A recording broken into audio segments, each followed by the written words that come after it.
So let's look at different financial analysis and looking at the most simple one is payback or break-even point. You simply look at all of your costs and all of your benefits, and then you will calculate when will you be able to pay it back, right? So it's fast and simple.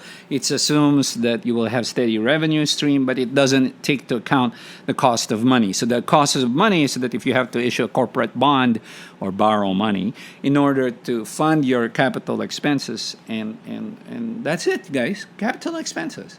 So when you hear CapEx or when you hear capital expenses, what is that? That is the investment of the enterprise in on itself in order to advance its strategies.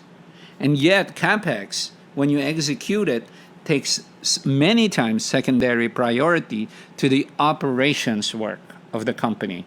Well, how the heck would the company advance the agenda of strategy if we don't sink enough resources and we don't put enough rigor in analyzing whether this is a project that we should pursue or not? So this is why it's important to do project management, right? And this is why it's important to look at feasibility studies and justification, also known as business case.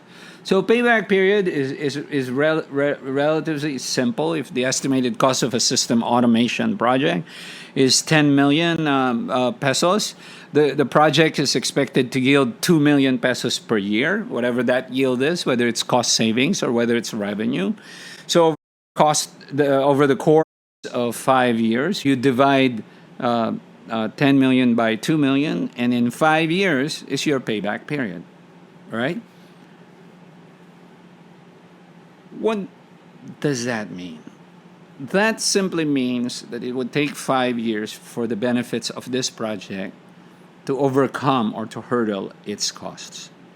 In on itself, it's not a decision maker. It's just a data point from you to decide from.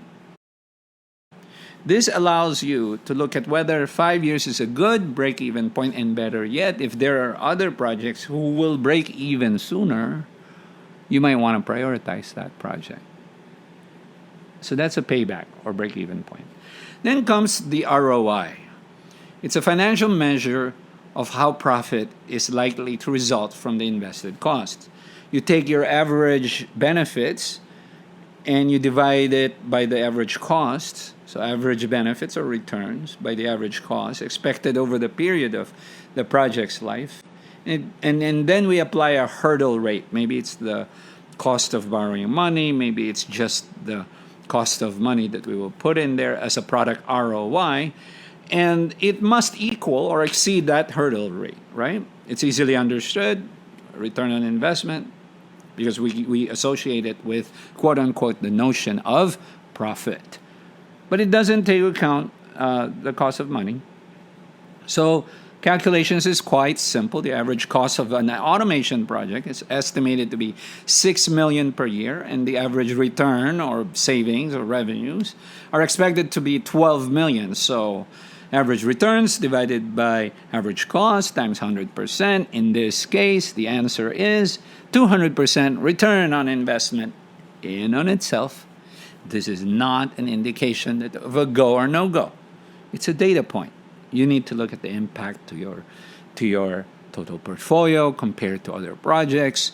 You need to look at the environmental impact of this project. Is it going to spill oil into the ocean and kill, endangered species of, frogs?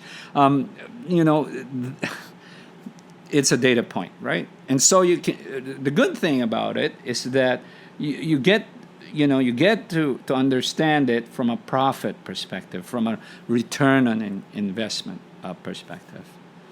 The next one, there will be assessment, right? There will be some practices. There will be some practice sessions, and go into your resources and do some exercises and practices. And let's go into now the next one, which is IRR analysis. So the IRR analysis, internal rate of return, it is the rate at which the project inflows or revenues and benefits and project outflows, which are costs, are equal. When are they equal? If there's more than one project being considered, the company will select the one with the highest return, and the project with a higher internal rate of return IRR is better. I'm simplifying a lot of this in order for you to understand the different financial techniques. I'm also obligated to do this for you. For my Project Management Institute accreditation of this course, you can use this course towards the accreditation as professional development units that you can apply if you would like to apply for any of the certification courses of the Project Management Institute. And this is why we're going through these rudimentary and fundamental looking financial analysis.